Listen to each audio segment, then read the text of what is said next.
bagian komunitas itu sebenarnya banyak. Jadi tergantung mau diambil dari ranahnya apa. Kan ada fisioterapi misalkan bidang pediatri mestinya ya akan penyuluhan atau yang terkait komunitas ya terkait pediatri misalkan tubuhan. Atau mungkin bisa dengan aktivitas anak, misalkan ada hiperaktif atau tidak, atau ini kurang aktif gitu. Tapi memang paling banyak kalau anak itu yang jadi sasaran mesti tumbuh kembang. Nah, terus ada juga yang jantung. Nah, jantung itu juga banyak yang kaitannya misalkan aktivitas saya itu sebaiknya maksimal detak jantungnya berapa sih, denyut nadinya berapa sih, kayak gitu. Itu juga bisa. Atau respirasi itu juga bisa dengan misalkan gimana sih cara membersihkan jalan nafas, misalkan dengan sosialisasi satu efektif, HP, kayak gitu bisa. Atau postural drainase itu juga bisa. Kalau perannya fisioterapi di dalam masyarakat, dia peran sebagai fisioterapinya kan? Ya, kalau peran sebagai fisioterapinya ya sebenarnya banyak. Jadi dia mesti pertama membantu dalam misalkan ada kasus pemeriksaan. Jadi misalkan paling sering itu deteksi dini. Jadi misalkan anak tetanggamu nih umur berapa, misalkan umur 5 bulan, udah bisa miring belum, nah itu kan langsung otomatis deteksi dini kan. Nah, atau mungkin dia ikut di posyandu itu juga bisa. Terus yang polansia ya, posyandu lansia itu juga bisa. Jadi misalkan kok saya itu ada keluhan nyeri ya di lutut, itu osteoartritis pak, itu segera diperiksakan ke sini. Nah itu kan sebagai wujud deteksi dini. Nah jadi tidak selalu semua itu treatment. Nah kalau treatment jelas membantu kan gitu loh. Misalkan ada orang keselio, nah orang keselio itu kan rata-rata kan diurut di masyarakat itu kan urut aja terus dikasih minyak, saya baunya minyak itu minyak tawon atau apa, itu kan justru malah memperparah. Harusnya kan, ini harusnya diberikan rest itu apa? Rest istirahat, I-nya es, C-nya kompres, E-nya elevasi. Nah kan itu kan banyak tidak tahu gitu loh.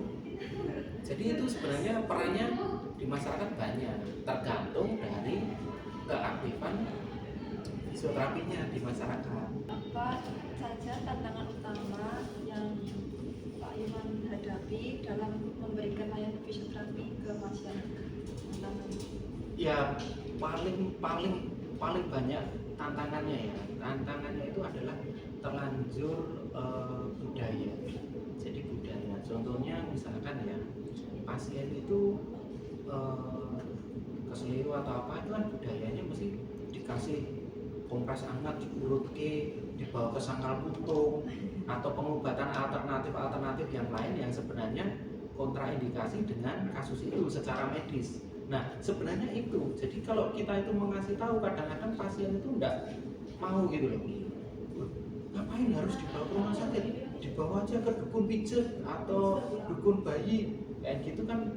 Itu yang sebenarnya jadi tantangan. Misalkan ada anak umur lebih dari 2 tahun belum bisa jalan, kan mesti dibawa ke dukun pijat, nanti di apa-apain gitu yang kadang-kadang tidak sesuai lah kayak gitu. Apalagi yang paling sering itu kasus fraktur sudah tahu ini fraktur tapi pasiennya tidak mau dibawa ke rumah sakit karena takut operasi. Akhirnya dibawa kemana? Ya pengobatan alternatif itu. Akhirnya nanti malah junior, jadi nyambung tapi tidak pas kayak gitu, bengkok kayak gitu. Nah itu yang sebenarnya jadi masalah gitu. Bagaimana cara menilai kebutuhan kesehatan fisik masyarakat di area kerja?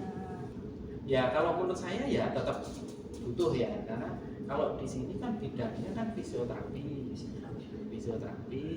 terus ada okupasi terapi bicara. Jadi kan kita itu kan tidak mungkin dong nyuruh pasien ibu harus berolahraga tapi kita sendiri tidak berolahraga, ibu harusnya begini begini begitu tapi kita nggak bisa nyontohin kayak gitu. Itu kan tidak pas.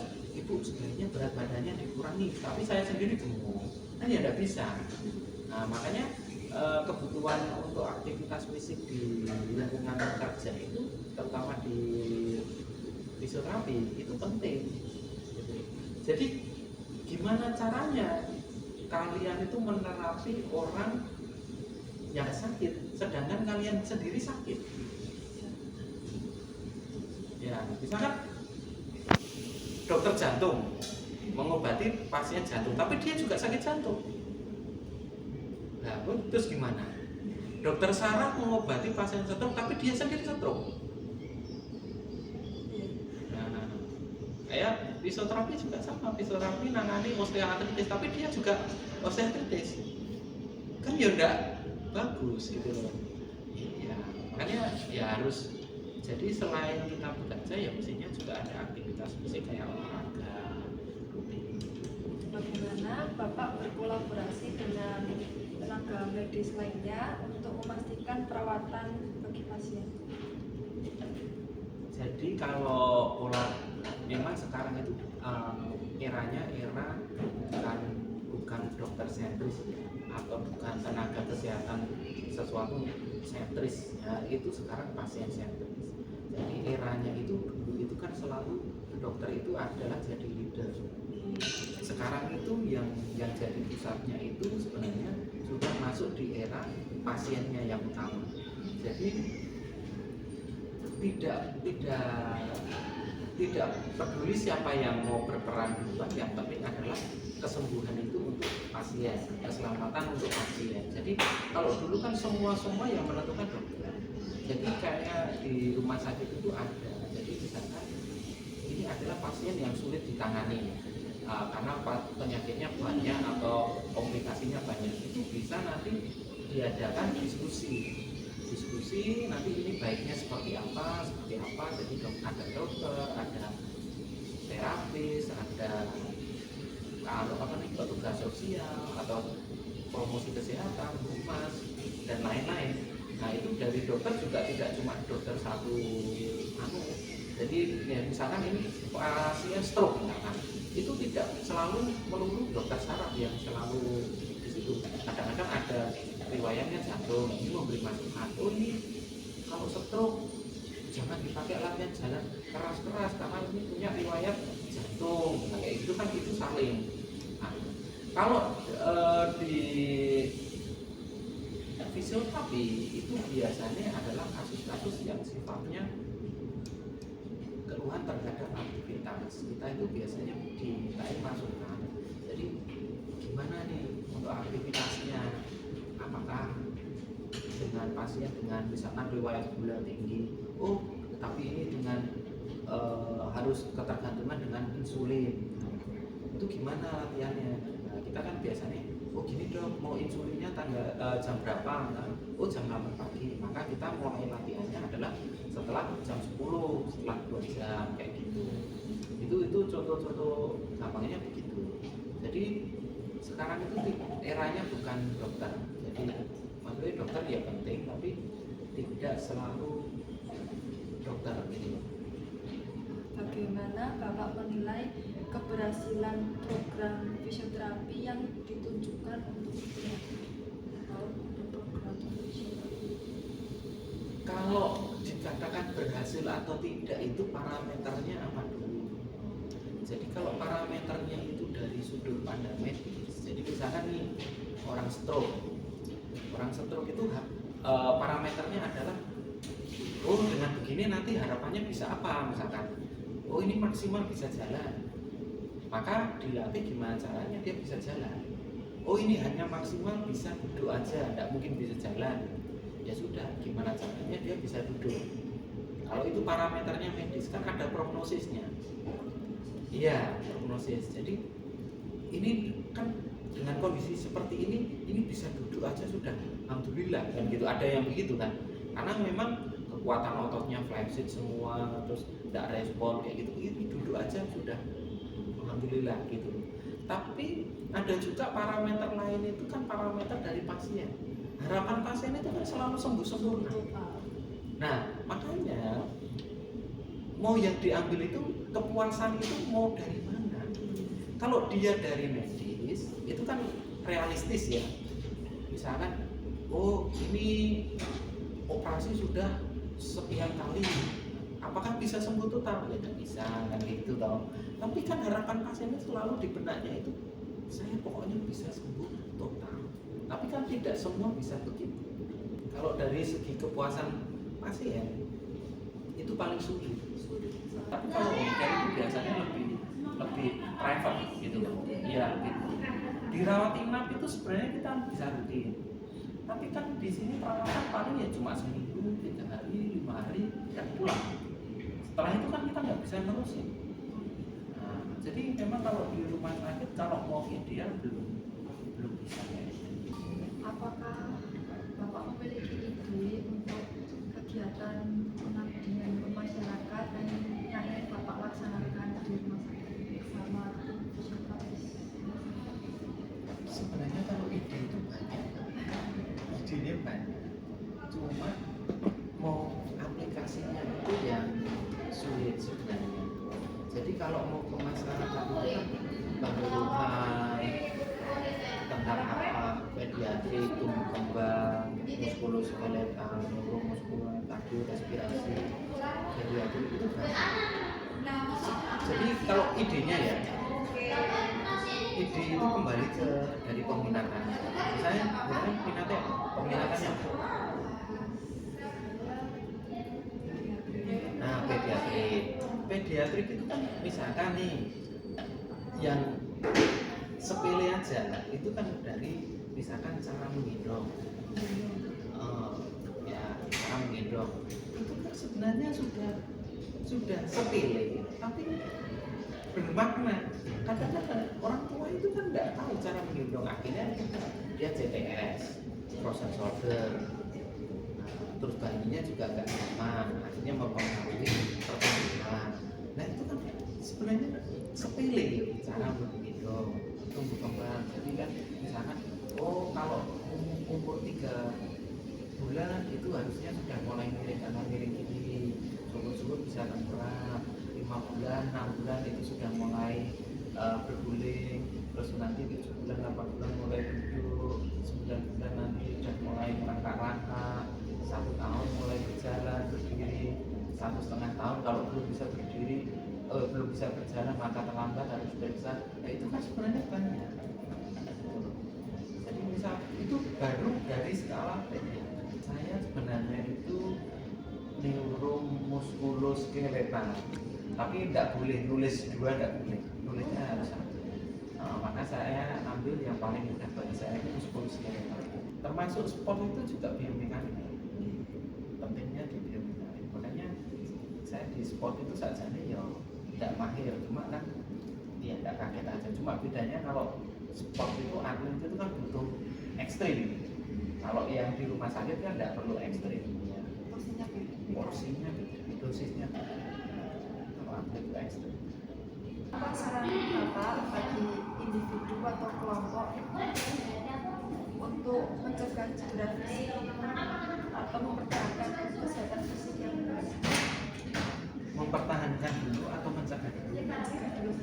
Nah, mencegah itu mestinya adalah yang pertama itu ikuti SOP-nya. Jadi standar operasionalnya dulu. Jadi kalau dia standar operasionalnya itu benar, maka dia akan benar mengurangi resiko cedera. Jadi mencegah itu ikuti standarnya dulu. Standarnya seperti apa? Jadi ikuti prosedurnya dulu seperti apa, SOP-nya seperti apa. Yang kedua itu adalah jangan berlebihan. Ya, jadi kalau mencegah itu ya mestinya jangan berlebihan. Jadi kan ada aktivitas itu misalkan olahraga jogging itu baik ya. Tapi kalau joggingnya itu misalkan adalah jam 11 siang sampai jam 3 sore gitu. Nah, itu kan jadi nggak pas. Dan berikutnya adalah istirahat tujuannya. Tujuannya untuk apa? Jadi misalkan nih, kamu punya tujuan untuk membuat bodinya bagus. Nah, itu kan dia mestinya olahraganya kan apa? Nge-gym kayak gitu. Mempertahankan itu kan kamu sudah punya kemampuan, ditahan saja kan. Berarti itu butuh misalkan nutrisinya harus dicukupi. Jadi percuma olahraga terus tapi nggak pernah makan. Kan ya enggak, makanannya atau nggak bergizi itu sama. Terus yang berikutnya dirawat dengan olahraganya. Ya, terus mempertahankan fisik itu juga aktivitasnya harus rutin. Terus tidurnya juga jangan terlalu malam. Jadi makanan, olahraga, tidur, jadi semua harus tercukupi. Kasus yang sering Bapak tangani di rumah sakit ini di bidang biaya yang sering ditangani. Sebenarnya ya yang paling susah itu tidak bisa cuma satu gitu Mbak. Apa? Yang paling banyak itu misalkan sport atau neuro atau muskulo atau geriatri.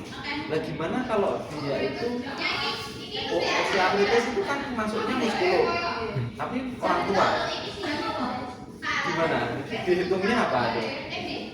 Dihitung geriatri atau dihitung muskulo? Di sini ya di rumah sakit ini paling banyak pasien geriatri. Nah, tapi pasien itu kan ada kasusnya muskulo, ada yang kasusnya neuro.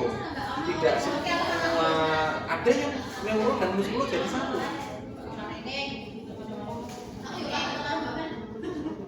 Ya contoh, misalkan dia ischialgia, kasusnya ischialgia itu ada penjepitan nervus ischiaticus. Nah, jadi kan ada nyari mendadak gitu.